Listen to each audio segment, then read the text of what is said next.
नमस्कार दोस्तों, स्वागत है आप सभी का हमारे इस YouTube चैनल पर। दोस्तों, हम यहाँ भविष्यवाणी तथा ज्योतिष शास्त्र से संबंधित यानी पूजा पाठ, वैदिक परंपरा, आरती, मंत्र, यंत्र, स्त्रोत, राशि रत्न आदि सभी टॉपिक से रिलेटेड वीडियो लाते रहते हैं। तो अगर आप चैनल पर नए हैं और आप भगवान में विश्वास करते हैं तो हमारे इस चैनल को जरूर सब्सक्राइब कर लें, क्योंकि दोस्तों अगर आप भगवान में विश्वास करते हैं तो आप बिल्कुल सही जगह पर आए हैं, क्योंकि हम यहाँ आपकी दैनिक, साप्ताहिक तथा वार्षिक भविष्यवाणी की भी घोषणा करते हैं, जो कि ग्रहों की स्थिति और तारों की गणना के आधार पर बिल्कुल सटीक जानकारी आपके सामने प्रस्तुत की जाती है, जो कि 100% सत्य होती है।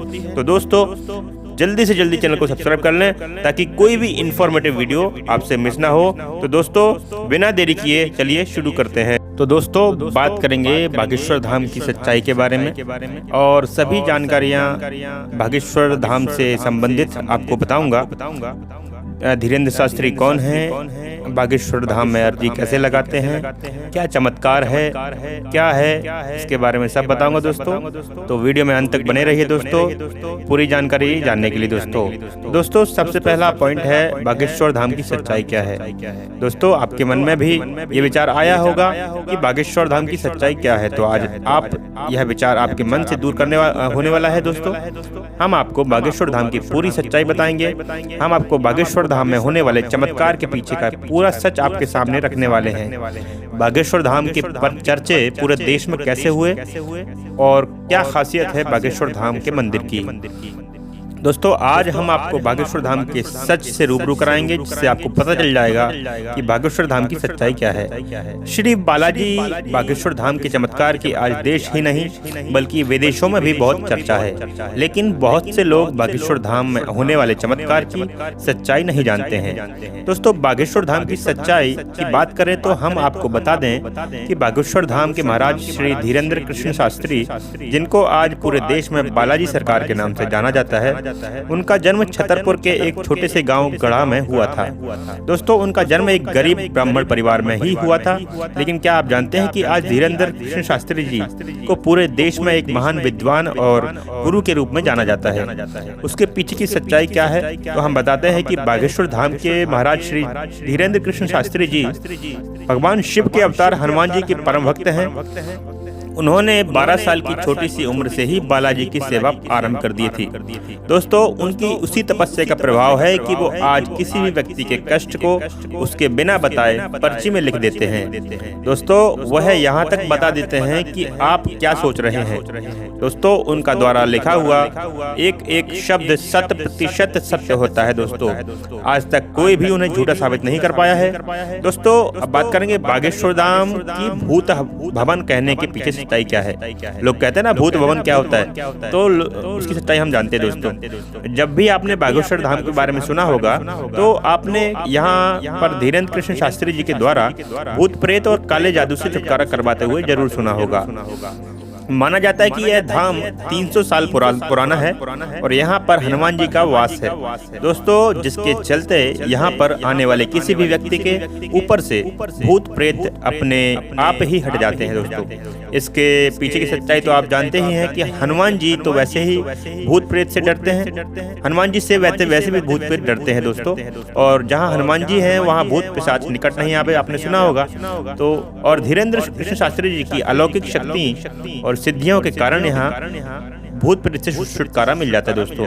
दोस्तों बागेश्वर धाम की सच्चाई रहस्यमय क्यों है, लोग अक्सर सवाल करते हैं। तो आपने बागेश्वर धाम जी में अर्जी लगाने के बारे अवश्य सुना होगा।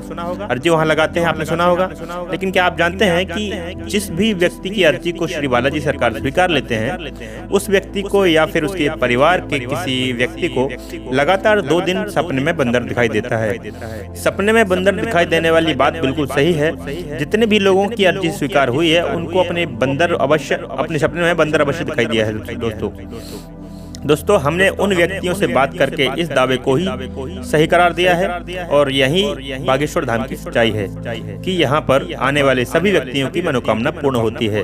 दोस्तों बालाजी की कृपा से महाराज धीरेन्द्र कृष्ण शास्त्री जी सबके दुख दूर करते हैं। बागेश्वर धाम के पंडित श्री धीरेन्द्र कृष्ण शास्त्री जी कौन है, हम उनके द्वारा किए गए धर्म कार्यों को बताएंगे। धीरेन्द्र कृष्ण शास्त्री जी का अस्तित्व क्या है, आखिर धीरेन्द्र कृष्ण शास्त्री कौन है और इनकी विशेषता क्या है जो कि इनको सबसे जुदा करती है। बागेश्वर धाम के महाराज श्री धीरेन्द्र कृष्ण शास्त्री कैसे बने, कौन है धीरेन्द्र कृष्ण शास्त्री जी। हर दिन हजारों लोगों को फ्री में खाना खिलाते हैं। दोस्तों आप शायद नहीं जानते होंगे लेकिन वो हर दिन हजारों लोगों को खाना खिलाते हैं। दोस्तों धीरेन्द्र कृष्ण शास्त्री भारतवर्ष के हिंदू धर्म के कथावाचक, हिंदू पुराणवाचक और सनातन हिंदू धर्म से प्रचारक और धीरेन्द्र कृष्ण शास्त्री एक धार्मिक और आध्यात्मिक गुरु हैं। धीरेन्द्र कृष्ण शास्त्री छतरपुर जिले के अंतर्गत आने वाले बागेश्वर धाम के मुख्य पंडित जी हैं। यह बागेश्वर धाम में दिव्य दरबार लगाते हैं। दोस्तों धीरेन्द्र कृष्ण शास्त्री राम कथा करने के साथ साथ भगवत पुराण की कथा भी सुनाते हैं। इनकी कथा को सुनने के लिए रोजाना हजारों लोग बागेश्वर धाम पर आते हैं। महाराज कथा करने के लिए विदेश भी जा चुके हैं। इसके अलावा धीरेन्द्र कृष्ण शास्त्री जी किसी की भी समस्या को बिना सुने उसको पर्ची पर लिख देते हैं। दोस्तों ये तो आपने वीडियोस में देखा होगा उनकी। तो दोस्तों अब तो आप जान गए होंगे और आपको बता दें कि धीरेन्द्र कृष्ण शास्त्री का जन्म एक बार और बताया था पहले। उनका जन्म 1996 में 4 जुलाई को छतरपुर के गड़ा गाँव में हुआ था। दोस्तों इनका जन्म ब्राह्मण परिवार में हुआ था और इनके दादाजी श्री भगवान दास गर्ग जी को अपना गुरु मानते हैं ये। दोस्तों उन्होंने अपना जीवन की शुरुआती समय में भिक्षा मांग कर अपने घर का गुजारा किया था। दोस्तों क्योंकि उनकी पारिवारिक स्थिति बिल्कुल सही नहीं थी और परिवार की पूरी जिम्मेदारी उनके ऊपर ही थी। दोस्तों बागेश्वर धाम में टोकन लेने के लिए आपको एक पर्ची में अपना नाम, अपने गाँव का नाम, अपना निजी मोबाइल नंबर आदि जानकारी लिखनी पड़ती है।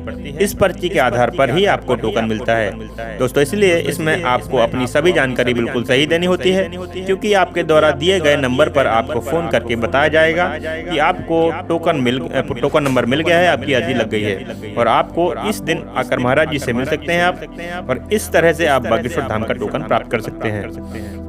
दोस्तों बागेश्वर धाम में टोकन कब मिलेगा, लोग अक्सर सवाल करते हैं। तो टोकन लेने के बाद आपको टोकन के निकलने का इंतजार करना पड़ेगा। जैसे ही आप अपनी पर्ची को बागेश्वर धाम पर जाकर जमा कर देते हैं, इसके कुछ दिन बाद टोकन को बाहर निकाल दिया जाता है। सारी पर्चियों को इकट्ठा रखा जाता है और उसमें से कुछ ही पर्चियां निकाली जाती हैं।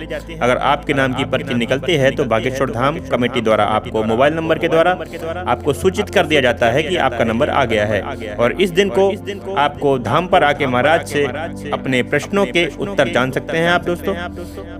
दोस्तों एक और सवाल है, क्या बागेश्वर धाम में टोकन लेने के लिए पैसे लगते हैं? तो यह सवाल का उत्तर हम देते हैं। तो दोस्तों बागेश्वर धाम में टोकन लेने के लिए आने वाले सभी भक्तों के मन में आता है कि लेकिन हम आपको बता दें कि बागेश्वर धाम में कोई पैसा नहीं लगता है, फ्री में मिलता है टोकन।